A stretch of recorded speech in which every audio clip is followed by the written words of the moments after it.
জ্বলছে ইয়েমেনের যাত্রীবাহী উড়োজাহাজ। কালো ধোঁয়ার লেলিহান যেন ছুঁয়ে যাচ্ছে আসমান। রাজধানী সানার বিমানবন্দরের রানওয়েতে বুধবার হামলা চালায় ইসরায়েলি বাহিনী। ইসরায়েল অভিমুখে দুটি ক্ষেপণাস্ত্র হামলার পরদিনই ইয়েমেনের সানা বিমানবন্দরে এমন হামলা চালিয়েছে দখলদাররা। হুতি নিয়ন্ত্রিত আল মাসিরা সম্প্রচার মাধ্যমে জানা গেছে, রানওয়েতে থাকা যাত্রীবাহী উড়োজাহাজ লক্ষ্য করে 4টি ইসরায়েলি ক্ষেপণাস্ত্র আঘাত হানে।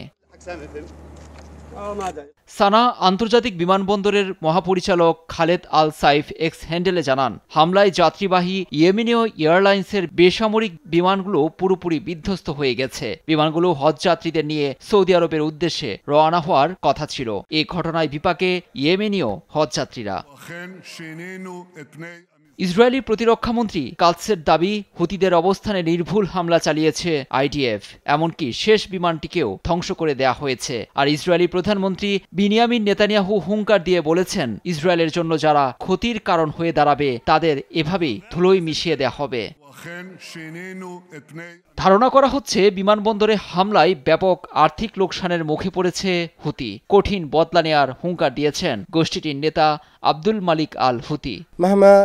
সানা বিমানবন্দরের ঘটনা ইসরায়েলি আগ্রাসনের পুনরাবৃত্তির অংশ, কিন্তু তাতেও ফিলিস্তিনি জনগণের উপর আমাদের সমর্থন কমবে না। বিমান হামলা চালিয়ে হজযাত্রীদের বাধা দেয়া হচ্ছে, কিন্তু সৃষ্টিকর্তার ইচ্ছা শত্রুদের এই প্রচেষ্টাও ব্যর্থ হবে।